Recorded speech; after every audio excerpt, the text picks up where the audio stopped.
The Untold Truth of Jason Momoa's Aquaman. After years of being derided by the comics community for being a dumb hero who talks to fish, Aquaman has emerged as the DCEU's leading male superhero with a billion-dollar standalone film and popular cameos throughout the franchise. However, the road to box office success was not always so straightforward.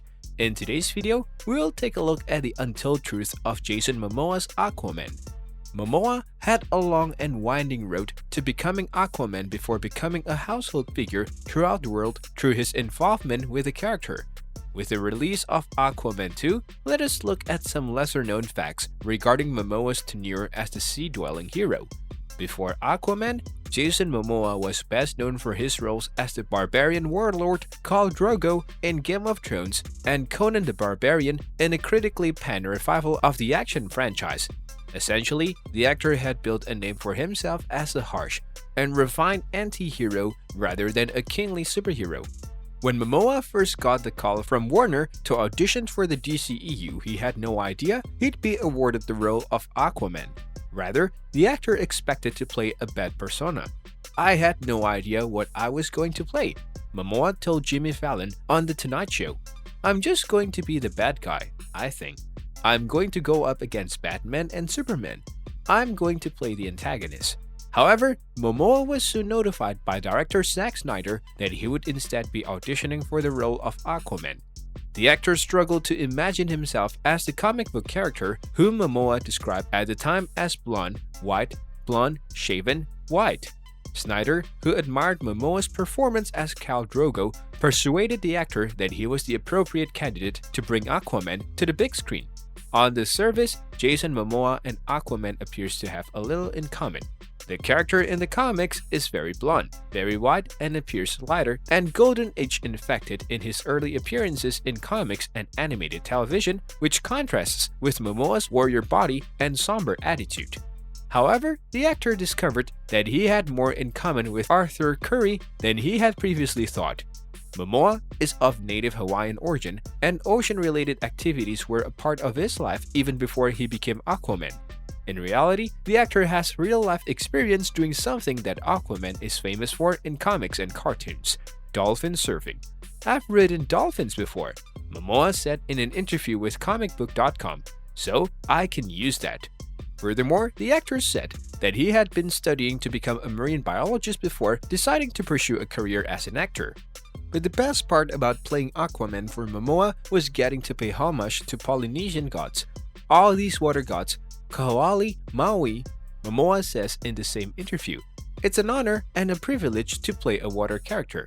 Despite fans liking Jason Momoa's portrayal of Aquaman in his first appearance in the DCEU in Batman vs Superman: Dawn of Justice and subsequently as a full-fledged supporting character in Justice League, the character still needed to establish himself with a solo film. Fortunately, Momoa got the assistance of perennial hitmaker James Wan, who was able to turn Aquaman into a blockbuster film that fans and reviewers alike could support, making Aquaman mark a significant change from Wan's previous efforts, and he chose the character because Aquaman was virtually known to mainstream film audiences at the time. "The studio asked me which superhero I'd like to play," Wan told Business Insider.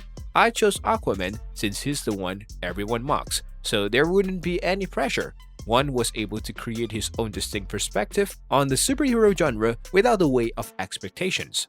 "My model for Aquaman was not prior superhero flicks," Wan explained to Vital Trails. "My template was more like traditional adventure fantasy films or coming-of-age stories, rites of passage and stuff like that." Inspired by the 1980s fantasy cinema, Wan was able to craft a daring storyline for Aquaman's big-screen debut that feels both excitingly unexpected and comfortingly familiar. If you ask most actors about their ideal DC superhero role, the answer is almost always Batman. Few performers would select Aquaman, who had long been seen as a walking farce due to his bright orange and green suit and the peculiar nature of his water-based abilities. However, Jason was always aware that he had the ability to accomplish something unique with the character. The actor told Independent that when Zack Snyder chose him to play Arthur Curry aka Aquaman, he was given the authority to reinvent the character from the bottom up. Snyder recruited Momoa for the role because he possessed certain personal qualities that he could translate to the character while bringing Aquaman to life in a compelling manner, according to Momoa. When it came time to make his own film, director James Wan encouraged Momoa to keep interpreting the character in his own unique way. With so much creative flexibility and accomplishment, Momoa prefers to play Aquaman than becoming another Batman.